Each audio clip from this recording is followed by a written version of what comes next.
I've seen some pretty crazy stuff in my time, but it's not every day that your shiny new graphics card comes with a freaking cane. To find out why the ZOTAC 980 Ti comes with a cane and more about this card in general, stay tuned. If you guys would like to see a video on a strafe keyboard from Corsair, then give that like button down there a call. It's been a while and it misses you.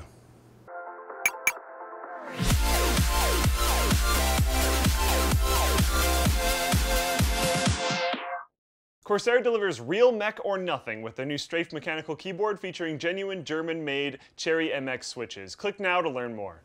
This graphics card is actually pretty standard outside of its wacky cooling setup, which we will talk about in a moment. Its various clock speeds have been untouched, sitting at the GPU core base clock speed of 1025 and a boost of 1114. Its 6 GB of GDDR5 memory is running at 7010 MHz, which is yet again stock. That being said, we'll see what the GPU decides to do later on with GPU boost.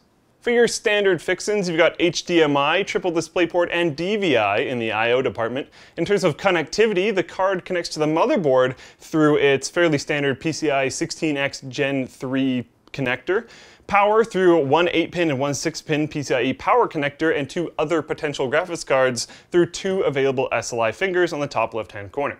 The back of the card features a beautiful and unique backplate design which features some kind of cool artwork, ZOTAC's branding, the Arctic Storm branding logo, and the phrase "push the limit." The backplate also does a little bit of wraparound reaching to the top of the card.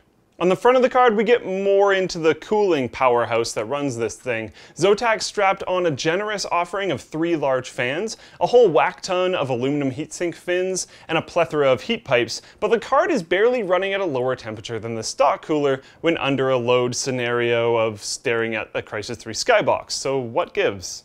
Well, when cooling on air, the heat from the GPU has to pass through the water block, which doesn't have water in it. Not exactly an ideal situation. ZOTAC makes up for this with their beastly air cooling setup, but yeah. Anyways, next up is that big heavy copper water block which we were just talking about. It's been nickel plated, but how does it perform? Quite well, actually. Well enough that under load, looking at the CRYSIS 3 SKYBOX, it's running at 54 degrees Celsius. The idle temperatures of this thing when air-cooled are 50 degrees Celsius. That's a huge improvement. Load, it's running at 73 degrees, but that's still quite solid. All this cooling adds quite a bit of weight. How did ZOTAC handle this? The cane.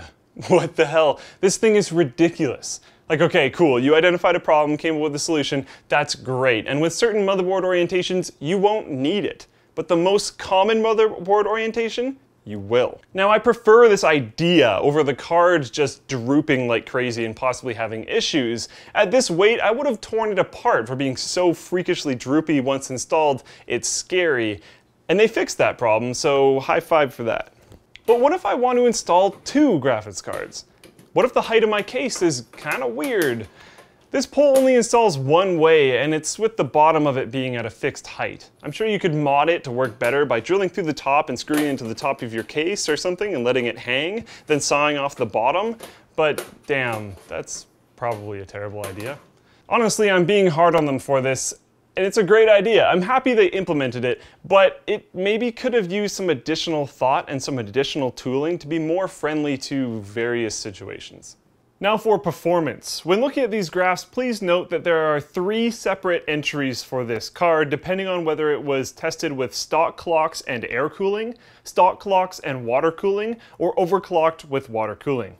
Performance is rather unsurprising, although I was hoping for GPU boost to do a little bit more than it did when it was with the added benefit of being underwater. This just reinforces how much I'd like to test a whole bunch of the same graphics card to see how big of a variance GPU boost really is. It overclocked just fine, and as previously mentioned, it kept its overall load temps while overclocked at a totally acceptable 73 degrees, but it barely beat out the G1 gaming card in terms of overclocked performance. There may have been a little bit more overclocking headroom, but I'm talking maybe 10 to 15 megahertz. Anything above that and the driver was crashing and artifacting all over the freaking place. In conclusion, it's an interesting card with some fun concepts behind it. The cane is a great general idea that could have maybe had some better implementation procedures behind it. The idea of water and air cooling a card is great for longevity because you can use it in your main computer and water cool the hell out of it for now, and when you retire it later, there's no complication and you don't really need to worry about the potential of losing your stock cooler, as you don't have to store it anywhere because it's on the freaking card. One interesting tidbit before I go though, I found one place in North America that sells it. To be fair, I didn't look all that hard, but there was only 10, so good luck. Speaking of things that are awesome, Ting. Ting is a mobile carrier that focuses on customer service and customer satisfaction first, and they do that in large part by having you never speak to a robot. If you call them up, you'll be put directly through to a person, and that's fantastic. Also, in the realm of fantastic, you pay for only what you actually use. The average Ting bill is only $24 a month per device. If you're stuck in a contract right now and switch to Ting, they'll cover 25% of your cancellation fee, up to $75. Head over to linus.ting.com and try out their savings calculator to find out how much you would save compared to how much you're paying now. Also, when you sign up at our link, linus.ting.com, you'll save $25 in service credit or $25 towards a new device. Thanks for watching, guys. If this video sucked, you know what to do, but if it was awesome, get subscribed, hit that like button, or even consider supporting us directly by using our Amazon affiliate code to shop at Amazon, buying a cool t-shirt that isn't like this one, or with a direct monthly contribution through the community forum. Now that you're done doing all of that stuff, you're probably wondering what to watch next, so click the little button in the top right-hand corner to check out the beginning of how Scrapyard Wars started with Scrapyard Wars 1, Episode 1.